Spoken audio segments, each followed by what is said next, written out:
feudal system, you and I probably would still be working in the fields for the lord of the manor. Working people have changed so much about British history, but that's not the story they like to tell us. And the reason they don't like to tell us that is because history is so powerful. History is a weapon, and at the moment, it's generally used against us in what is a class war, essentially. But we didn't start a class war, they did. We've just got to make sure that we win it. So when we are excluded, when we're kept out of history, when we are told it's just about rich white men, what does that do? Psychologically, that's quite damaging. If you are told you may live in this country, contribute to this country, but you are not part of its story, you are irrelevant, that's psychologically very damaging to be excluded in that way. And too often, people of colour, migrant workers, women, working class people get excluded from what is thought of as great British history. But in fact, all the interesting stuff happens amongst ordinary working people. Forget about your duchesses and your queens. I mean, there's some exciting stories there, of course, but the things that happen in the real lives of real people are far more interesting. We just don't hear about it enough.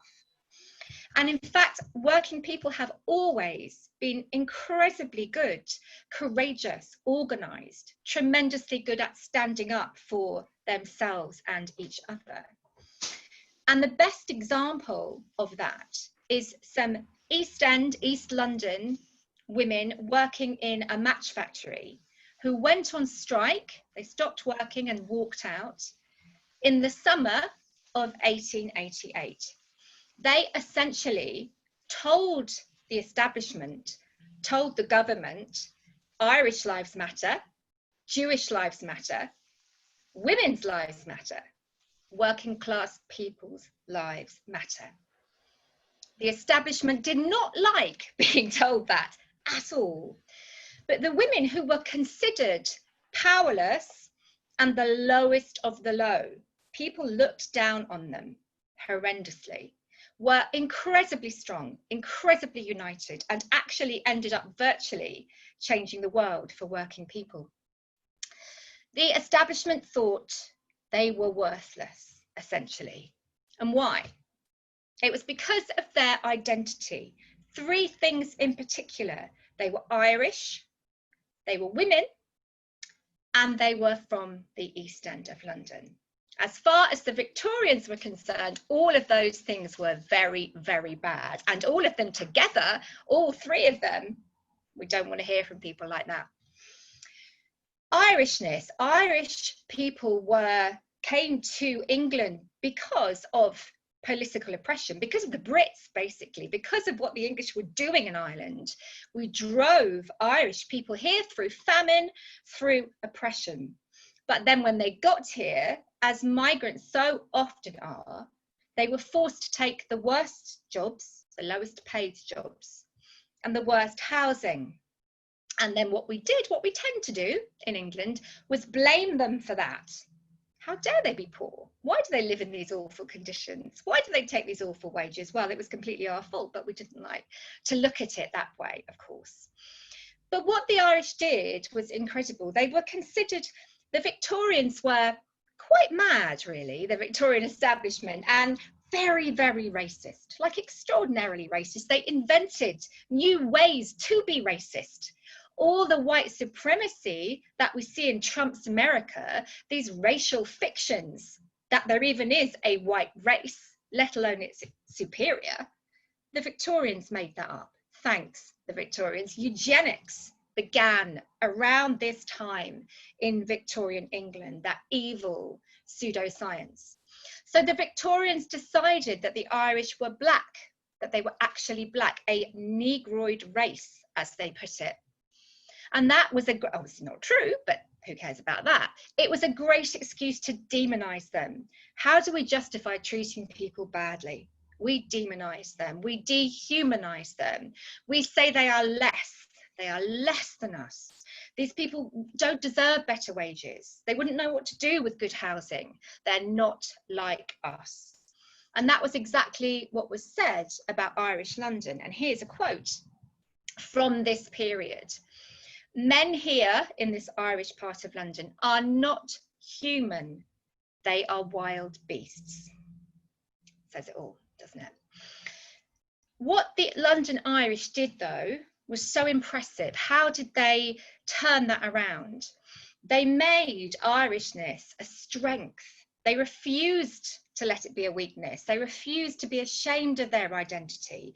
They were incredibly proud of it, and they kept it alive in an extraordinary way by passing on their history. So even though a lot of them wouldn't have been able to read or write necessarily, they passed it on through telling stories. Stories, so powerful. And I discovered memoirs from people who were little boys and girls at this time, and they said, I remember sitting by the fireside with my mum, my dad, my grandparents, and hearing these amazing stories, these incredible stories of Ireland's wrongs, you know, how the Irish people had suffered because of the British. And one boy said, and I've never forgotten this, how could we not become dreamers of the most romantic dreams? Which is putting it beautifully. What he means is he became a socialist. He became a trade unionist. His romantic dream was a better and fairer world. And that all came through his own history. The Irish people networked really well in other ways too. They had Irish music societies, through the church, of course, the Catholic Church, and also culturally and socially through pubs. There were a lot of Irish pubs in London that were really important to political, to socialist, to trade union movements, because that's where people met and socialized and organized. So secondly, apart from their Irishness, the match women were East Enders, and as I've said, they came from the East End of London. This was the poorest part of London. Again, that's not the fault of the people who lived there. They didn't choose that. They didn't say, oh, please, could we be the poorest bit of London? We quite fancy that. We fancy a bit of starving. Obviously, they didn't. What happened was that anyone who had money moved out of the East End because it was quite dirty, quite smelly, because it was where all the factories were. It was where the wealth of the nation was produced and also unloaded at the docks, things coming in from ships from other countries. But nobody who lived there, nobody who was working there, saw any of the fruits of these riches. They just made the profits. They didn't enjoy them themselves. And so when the steam trains came, anyone who could moved out of the East End to the suburbs that began to develop. And from that point on, the East End was left to its own devices. There was no help, no social care, and people in the East End starved and got blamed for it. So it was said that you could be poor and respectable, but if you came from the East End, you were probably a thief, you were probably a criminal. So again, it's demonization, it's dehumanization. And they turned that round as well. It took a while, but EastEnders, because of their pride in their own identity, made it, decades later, incredibly cool to be an EastEnder. So again, they refused to be ashamed of their identity. And then the match women, the third thing, were working women. The Victorians are to blame for saying a woman's place is in the home. The Victorians said that respectable women, nice women, good women didn't work, and that they shouldn't work. Your husband should bring home the money and you should be at home embroidering by the fire. Never been true. Another lie, propaganda, actually. Women have worked since records began. And I mean hundreds and hundreds of years before the Victorian period, we have women working. Poor women have never had the choice, and that has always been most women. Most women have always needed to work. The Victorians decide otherwise, and they blame working women for just about everything. They blame them for prostitution, presumably they're doing sex work on their own. They blame them for the men being drunk, that's their fault as well, apparently. They blame them for children dying at a very young age, which all of these things, of course, are nothing to do with working class women. They're all separate social factors. Most of them, the problems that emanated from them could have been resolved by paying people more, by having fair wages and better conditions. But you know what? That's expensive. Blaming women is cheap and very effective. So we blame the Irish for being poor, we blame the East Enders for being poor, we blame working class women for everything else, pretty much everything else. So the match women in 1888, they have no trade union. They're not allowed to join a trade union. Most trade unions at this time are boys' clubs, men's clubs. They're not interested in women like this, certainly, not really in having women in membership at all, but certainly not these poor underclass women. No, don't want them. We just want the most skilled, the most good, the well-paid workers, the men, the labour aristocrats, as they were called, in their top hats with their lovely wages. It's a very different movement overall. So these match women should have been absolutely helpless. They should have been absolutely powerless. But fortunately, they didn't get that memo. And that's where I came in to the story, which I discovered on a labour history course with my trade union. But then there were only a few lines about it at best in most books that covered the period. And generally it was considered to not be a very important strike for a variety of reasons. So let's look at what happened. In July of 1888, absolute scenes in the East End of London. The streets of London are in an uproar. And as we see in Trump's America Now, because the match women had walked out on strike, 1,400, mostly young women and girls, out on strike and marching around the streets of the East End. Absolute panic from the authorities.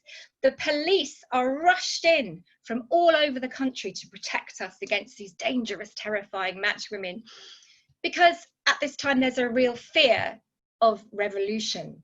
And oh my God, it could start here with these terrible, underclass Irish ruffians in the streets of the East End. So everyone's got their eyes on the East End and they're extremely worried about it. Who are the match women? Who are they working for? Well, Bryant and May were the matchmakers. They had become a huge company, incredibly rich. The second generation from the founders are in charge at this time, the Bryant family. And my goodness, they are ruthless, ruthless capitalists. Anything for a profit, brilliant at manipulating the press. So just like any, horrendous big corporation, Amazon or whatever today, very early, Uber capitalists.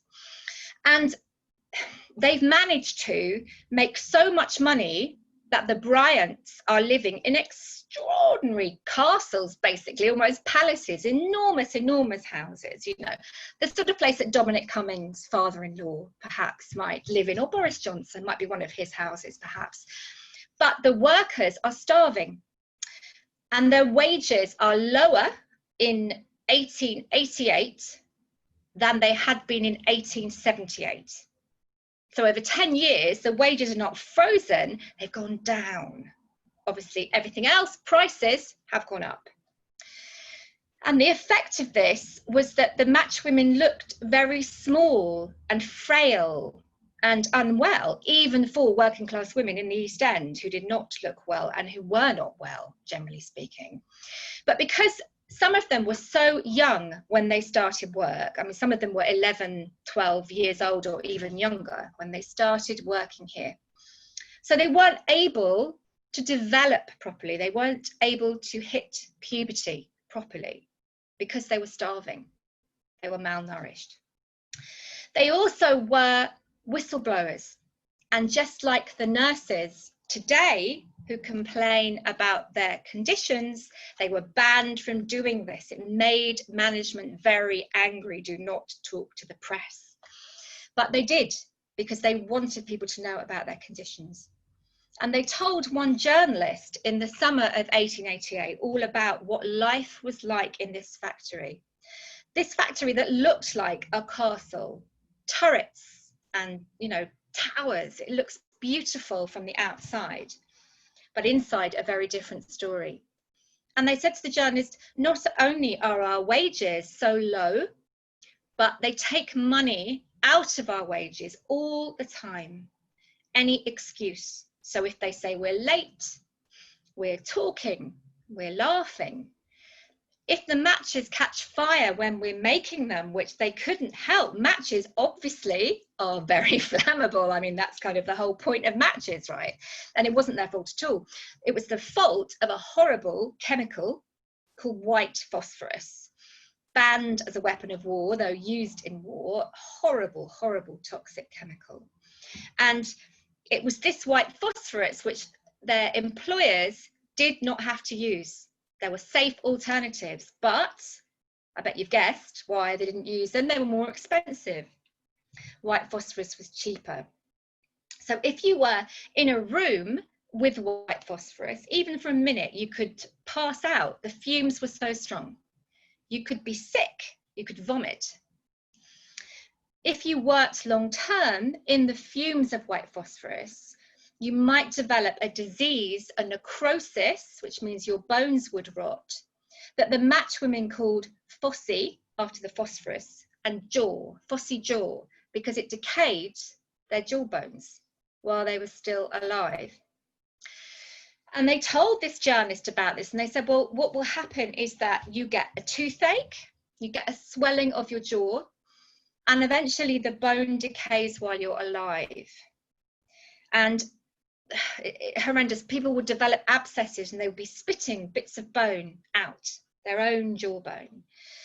The most tragic thing, everything's tragic, the most tragic thing about that was the odour was so bad that working class people living often in one room, maybe 10 people in one room, literally 10 people in one room, couldn't bear it. So sufferers would sometimes have to move out and live on their own on the outskirts of towns and cities. It's absolutely tragic and horrendous.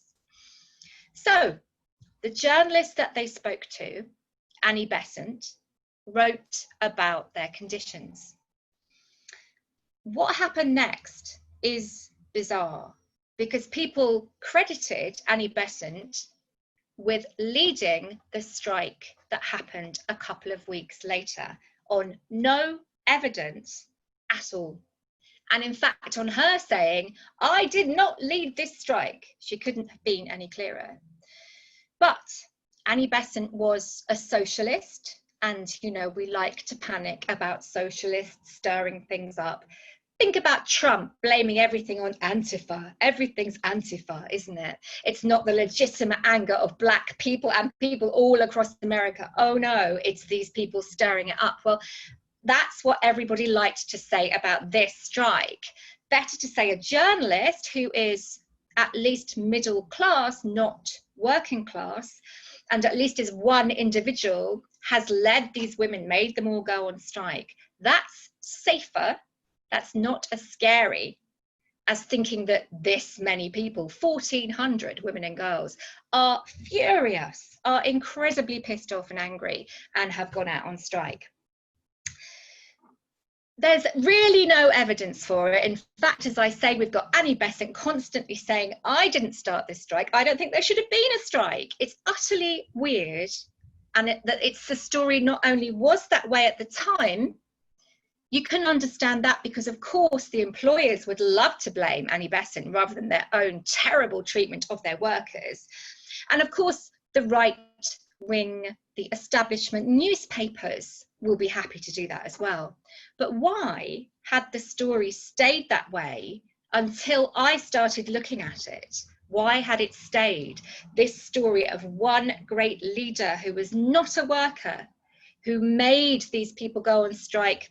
Who knows? Because she was a socialist and she just felt like it. There's no explanation of why she would have wanted to do this, why she would have wanted to bring all these people out on strike. Now that has damaged the credibility and the importance of the strike in historical terms, because a strike that hasn't been really led by the workers kind of doesn't count. If they've just been manipulated, then they're just puppets. They're just doing what they're told. They're not genuine strikers. And that was how the story stayed in history.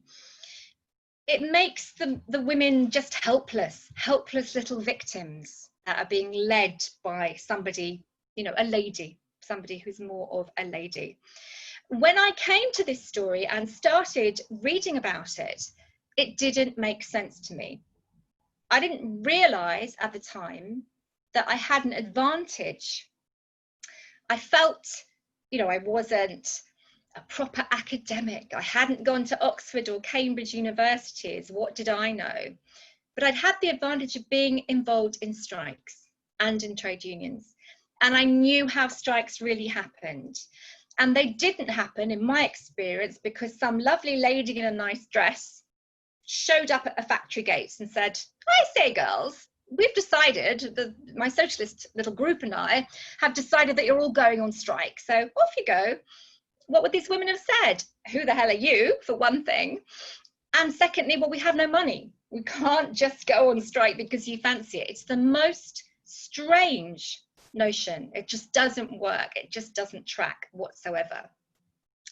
So I got obsessed with this story, really, because I saw the importance of it. And I started researching it more and more. And I found that nobody thought they should have gone on strike, let alone Annie Besant. She was not the leader by any means. But once I proved that, I had to prove what really happened. And I had to prove that the match women were capable of leading their own strike.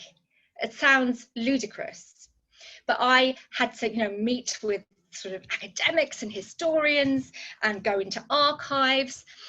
And I had these, you know, quite posh people who'd studied this kind of history, but were a lot posher than me, saying, oh, you know, I mean, I really think you're making far too much fuss about these little match girls, you know, they're really not important, really didn't influence anything else.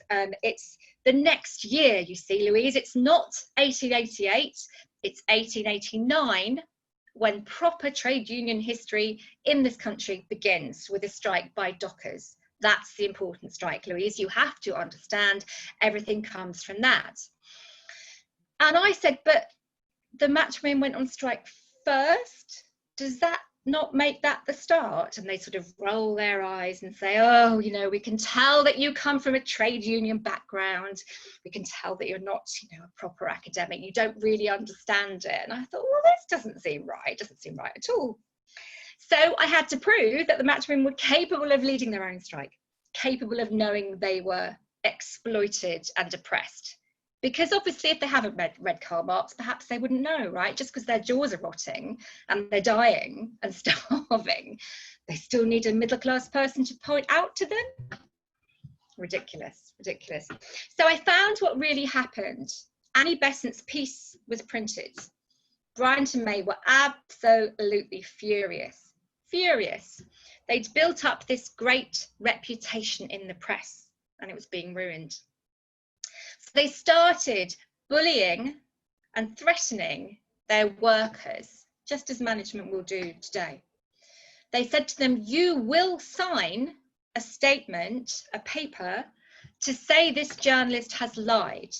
We want to know who spoke to her so we can sack them. And we want you all to admit that you love working for us. You know, it's a fantastic job.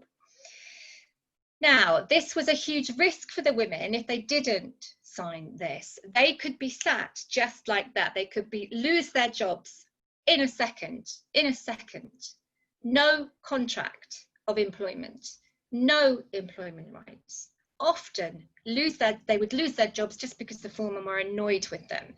their bosses, their foremen, the managers had absolute power.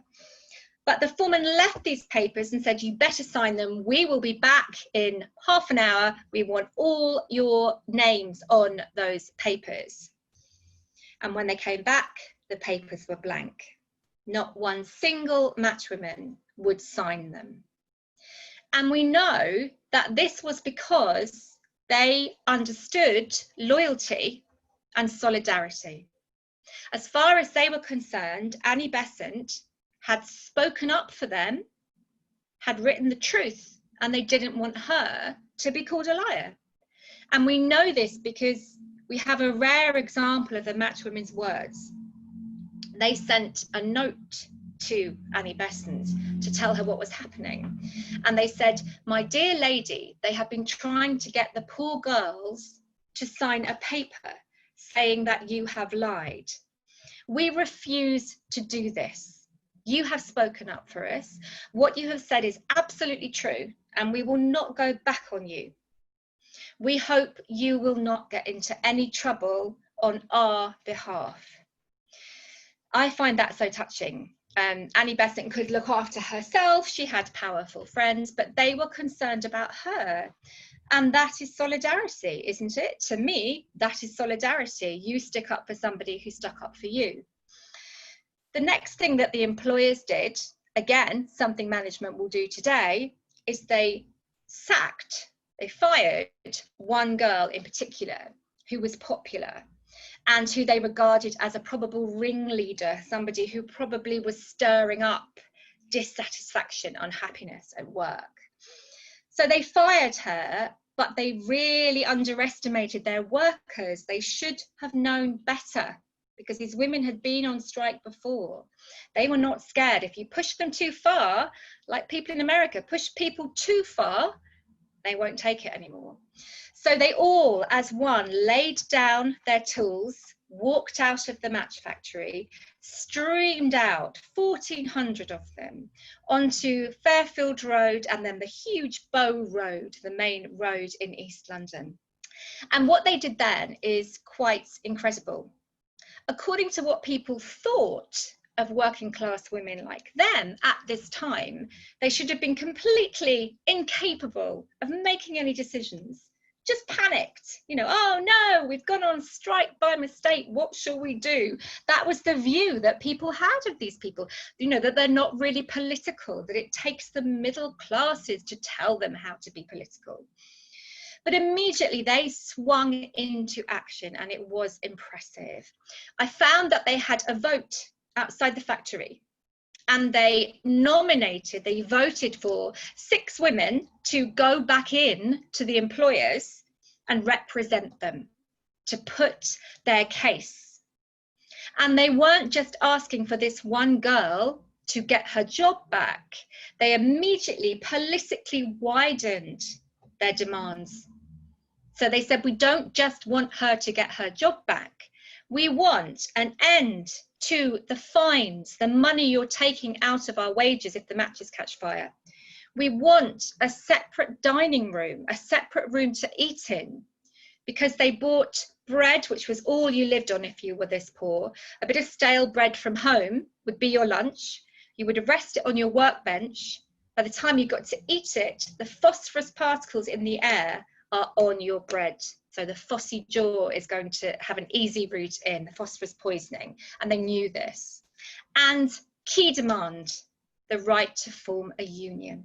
That's what they wanted. These are not naive, apolitical people at all.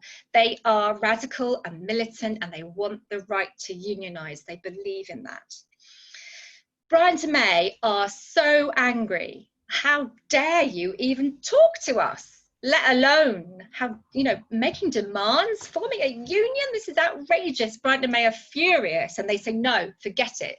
In fact, all of you are sacked. None of you will ever work here again. They say, fine, we'll carry on. And they did. They sat outside the factory. It's a huge site, but they made sure it was completely cut off. So they covered every angle and every bit of the gates around the factory. No one could get in. So people couldn't get deliveries in, they couldn't get matches out. And within a couple of days, this huge factory was completely silent. And then they went to meet with MPs. Now, this was amazing because members of parliament in those days, upper class men, would not have talked to women like this, not on an equal basis at all. The class divide between rich and poor was so strong that when the women walked to parliament, just for not being in the poor part of London, just for being in nice London, if you like, people threw things at them. They shouted at them. They were abusive to them. What the hell are you doing here? You don't belong here. But the match women wouldn't be threatened or intimidated. They met with MPs, and actually the MPs were amazed by how incredibly eloquent they were, how intelligent they were. You know, these MPs did not expect working class women, I'm afraid, to have any intelligence at all. So they were quite astonished by that. But they put their case so well that members of parliament began to support them. They also walked around the East End of London to tell everyone what was happening, because you've got no Twitter, you've got no Zoom, you've got no Facebook. How do you, as women who the press, the media don't listen to, tell people what's happening? Well, I found that they marched around the streets of the East End, very, very busy area, and they sang songs to attract attention. Quite rude songs, by the way, about their employers and exactly what they thought about their employers, which wasn't very polite. And people would come out to their windows, onto their balconies and say, who are you? What's going on here? They'd come out of shops and the matchwomen would say, well, we're the matchwomen, which actually people probably knew because they were quite a famous group at the time. And we're on strike. And it's because our employers are, you know, such bastards probably, and they're treating us really badly. And people said, well, fair enough. We know we're all treated badly at work. So they threw money to them, which the matchwomen caught in their aprons. And that was their first strike funds. But it wasn't just through MPs that they managed to win their strike, this incredible victory in less than 2 weeks. It's because of who they were. I said at the beginning that they weren't respected at all by their so-called betters, by the rich, but they were respected and loved by people who knew them in the East End. They were a formidable, strong group of women. They were known for sticking up for each other. If a girl was sacked, they would raise money for her. They would pass the hat to raise money for her. And hats, when it came to hats, they absolutely loved their hats. But they were too poor to have the stylish, beautiful, fashionable hats they wanted. So what they did was very clever. They paid into what they called a feather club, because the hats of those days were covered in feathers, coloured beautiful feathers, huge feathers, lots of birds, poor birds, lots of birds had to die for these hats.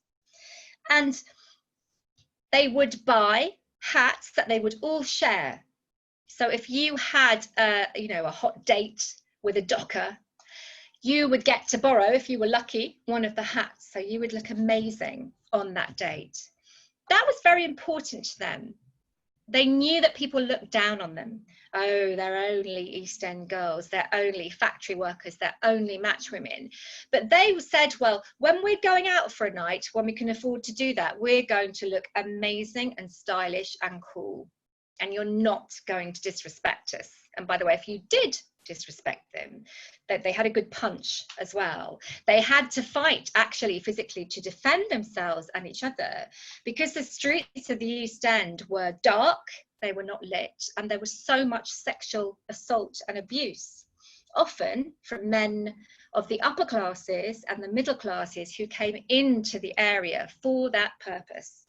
So they would criticize these women for their poverty and for their sexuality, and they would get all terribly excited about what awfully immoral girls they were, and then they'd come into the East End hoping to seduce them. So the hypocrisy is incredible. So through all of these efforts and through holding huge outdoor meetings, the match women got their strike in all the papers and everyone was talking about it. The only person who wasn't on the scene, certainly in the early days, was Annie Besant, the supposed leader of the strike, remember? And she said that herself. I read her diary in order to work out what had happened, because there was so little information in history books. I read everyone's diary, everyone's journals, all the newspapers, everything I could to see what really happened and to construct my own timeline of events.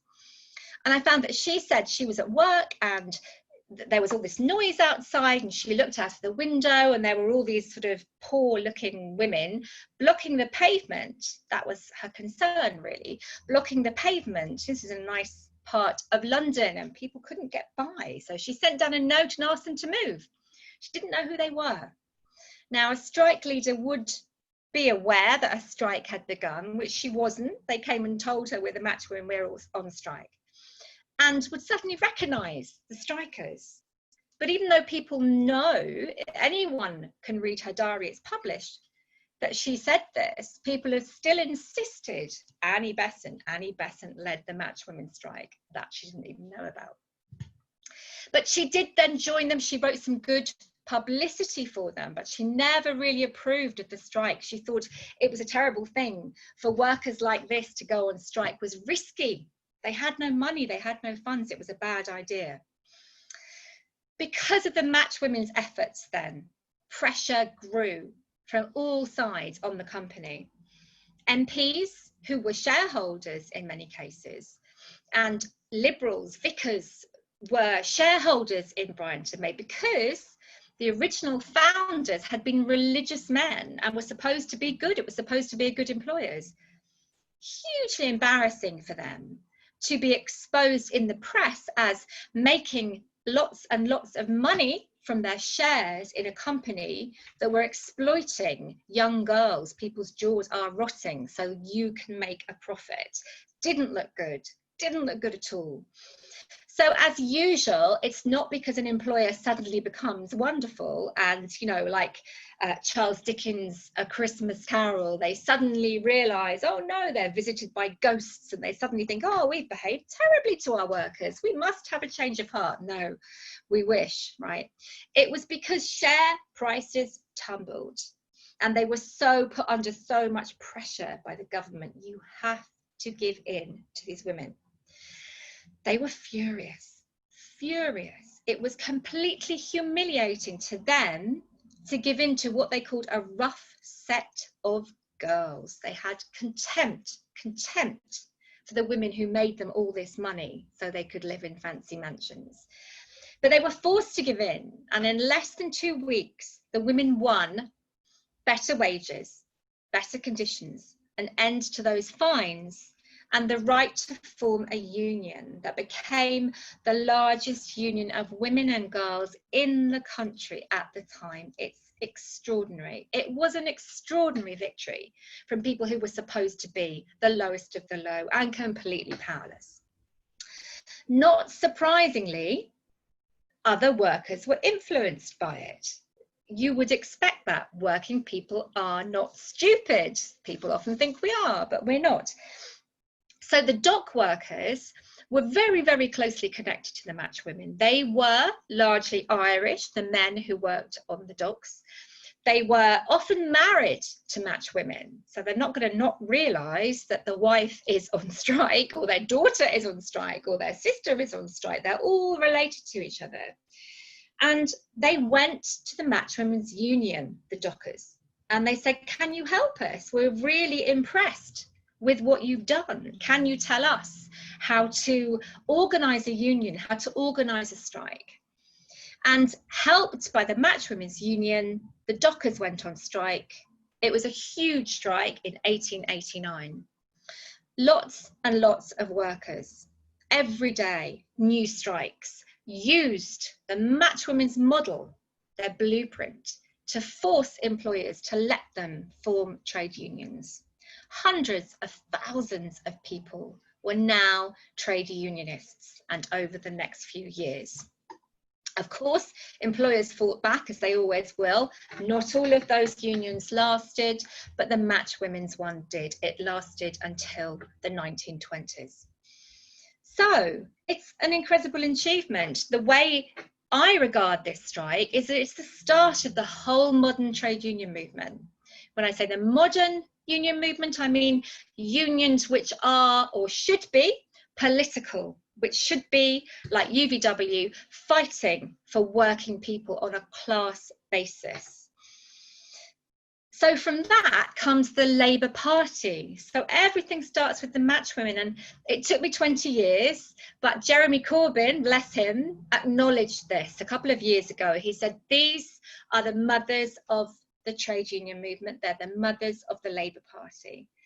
What Keir Starmer will say about it, I don't know. But I was incredibly proud. That was everything that I wanted to prove, that these, underclass women were so powerful and had achieved so much. It was a real honour for me to do my research because I got to meet their families, their grandchildren and their great-grandchildren. Again, traditionally, that's not something historians do. They don't look for descendants of people. Why don't they? I think because it's quite hard to trace people. It's quite hard to start in 1888 and trace particularly women forward, because they changed their names a lot, women. But also I think there was a feeling that who will their grandchildren be? They'll just be uneducated working class people. Perhaps they won't know anything about the strike. Not the case. I met some of the most brilliant historians, working class historians, who knew about their families, who knew about their areas, who were still political and trade unionists today, generations later, because of their grandparents and because of what they'd seen them go through. And they presented me with these amazing stories of these women who were strong and funny and kind, but don't mess with them, and you'll be all right. And they were the opposite of the archetype of the match girl, what working women are supposed to be. I don't know if you've heard of it, Hans Christian Andersen's story, very famous story, The Little Match Girl. Now, in that story, a little match girl, tragic story, starves to death in a freezing cold city.